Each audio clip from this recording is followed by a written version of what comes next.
ವಿದ್ಯಾರ್ಥಿಗಳಲ್ಲಿದ್ದ ಚಿತ್ರಕಲೆಗೆ ಹೆಚ್ಚಿನ ಪ್ರೋತ್ಸಾಹ, ಮಕ್ಕಳಿಗೆ ನೋಟ್ಬುಕ್ ಸಿಹಿ ಹಂಚಿಕೆ. ವಿದ್ಯಾರ್ಥಿಗಳು ತಮ್ಮ ಸತತ ಪರಿಶ್ರಮವೇ ಸಾಧನೆಯ ಮೆಟ್ಟಿಲು. ನೀಲಮ್ಮ ಬಿ ಮಲ್ಲೆ. ಗ್ರಾಮೀಣ ಮಕ್ಕಳು ನಿರಂತರ ಅಭ್ಯಾಸ ಮಾಡಿ ಉತ್ತಮ ಫಲಿತಾಂಶ ಸಂಪಾದಿಸಬೇಕು. ಅಂದಾಗ ಮಾತ್ರ ಭವಿಷ್ಯತ್ತಿನಲ್ಲಿ ಯಶಸ್ವಿಗೊಳಿಸಲು ಸಾಧ್ಯ ಎಂದು ಶಾಲೆಯ ಶಿಕ್ಷಕಿ ಹಾಗೂ ಗಜಲ್ ಲೇಖಕಿ ನೀಲಮ್ಮ ಬಿ ಮಲ್ಲೆ ಅವರು ಕೆಂಬಾವಿ ಪಟ್ಟಣದ ಸರ್ಕಾರಿ ಮಾದರಿ ಪ್ರಾಥಮಿಕ ಶಾಲೆಯಲ್ಲಿ ನಡೆದ ದೇಶದ ಮೊದಲ ಪ್ರಧಾನಿ ಪಂಡಿತ್ ಜವಾಹರಲಾಲ್ ನೆಹರು ಅವರ 135ನೇ ಜಯಂತ್ಯೋತ್ಸವ ಹಾಗೂ ಮಕ್ಕಳ ದಿನಾಚರಣೆ ನಿಮಿತ್ತ ಹಮ್ಮಿಕೊಂಡಿರುವ ಕಾರ್ಯಕ್ರಮದಲ್ಲಿ ಭಾಗವಹಿಸಿ ಮಾತನಾಡಿದರು. ನೆಹರು ಒಬ್ಬ ಅಸಾಮಾನ್ಯ ವ್ಯಕ್ತಿ. ಅವರು ಭಾರತದ ಸ್ವಾತಂತ್ರ್ಯ ಹೋರಾಟದಲ್ಲಿ ಮಹಾತ್ಮ ಗಾಂಧಿ ಸೇರಿ ಇತರ ಹೋರಾಟಗಾರರೊಂದಿಗೆ ಸಕ್ರಿಯವಾಗಿ ಪಾಲ್ಗೊಂಡು ಭಾರತಕ್ಕೆ ಸ್ವಾತಂತ್ರ್ಯ ತಂದುಕೊಡುವಲ್ಲಿ ಯಶಸ್ವಿಯಾದರು ಮತ್ತು ಭಾರತ ಪ್ರಧಾನಿಯಾಗಿಯೂ ಕೂಡ ಉತ್ತಮ ಕಾರ್ಯನಿರ್ವಹಿಸುತ್ತಾ ಬಂದರು. ಹೀಗಾಗಿ ನೀವುಗಳು ಅವರ ಮಾರ್ಗದಂತೆ ಬೆಳೆದು ನಿಮ್ಮ ಭವಿಷ್ಯವನ್ನ ಉಜ್ವಲಗೊಳ್ಳಲಿ.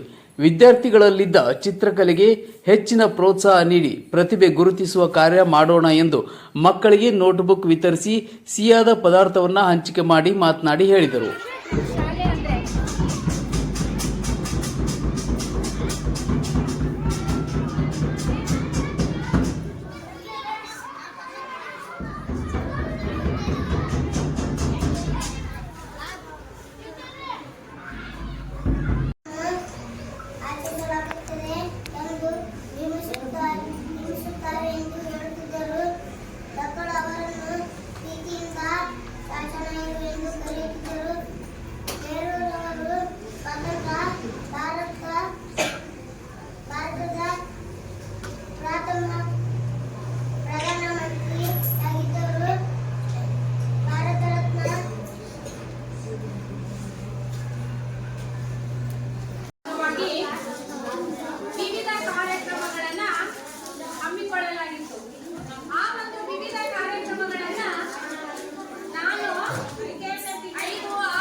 ಈ ಸ್ಪರ್ಧೆಯಲ್ಲಿ ಪ್ರಥಮ, ದ್ವಿತೀಯ ಸ್ಥಾನವನ್ನ ಆಯ್ಕೆ ಮಾಡಿ ಆ ಮಕ್ಕಳಿಗೆ ಏನಂದ್ರೆ ಬಹುಮಾನವನ್ನ ವಿತರಿಸುವಂತದ್ದು.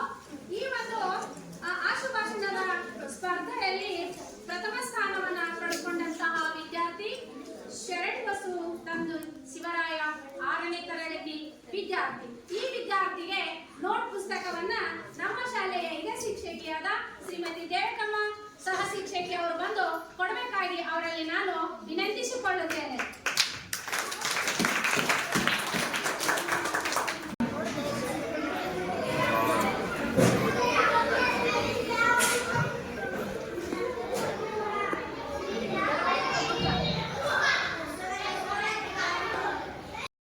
ಕಾರ್ಯಕ್ರಮದ ಅಧ್ಯಕ್ಷತೆಯನ್ನ 7ನೇ ತರಗತಿಯ ವಿದ್ಯಾರ್ಥಿಯಾದ ಸೈಯದ್ ಅಹಮದ್ ವಹಿಸಿ ಮುಖ್ಯ ಅತಿಥಿಯಾಗಿ 6ನೇ ತರಗತಿಯ ವಿದ್ಯಾರ್ಥಿ ಶರಣಬಸು, 5ನೇ ತರಗತಿ ಸೋಮಶೇಖರ್, 1ನೇ ತರಗತಿ ಶಿವಕುಮಾರ್, 2ನೇ ತರಗತಿಯ ಉಮರ್ ಫಾರೂಕ್, ಲಕ್ಷ್ಮಣ್ ಎಂಡಿ, ದವಲಕ್ ಮಲ್ಲಿಕ್ ವಹಿಸಿಕೊಂಡಿದ್ದರು. ಈ ಕಾರ್ಯಕ್ರಮದಲ್ಲಿ ಕೆಂಬಾವಿ ಸಿಆರ್ಪಿಗಳಾದ ಶ್ರೀ ಬಂದೆ ನವಾಜ್ ನಾಲತ್ವಾಡ್ ಮಲ್ಲಾ ಸಿಆರ್ಪಿ ಹಾಗೂ ಶ್ರೀಮತಿ ದೇವಕಮ್ಮ ಕಮಾರ್, ಶಾಕಿರಾ, ಸವಿತಾ ಮಂದೇವಾಲ್, ರಜಿಯಾ, ಸವಿತಾ ಎಚ್, ವಿಜಯಲಕ್ಷ್ಮಿ, ಶಾಲೆಯ ಸಿಬ್ಬಂದಿಗಳು ಹಾಗೂ ವಿದ್ಯಾರ್ಥಿಗಳು ಮತ್ತು ಪೋಷಕರು ಪಾಲ್ಗೊಂಡಿದ್ದರು. DK Devendra, C9 Kannada, Yadgir.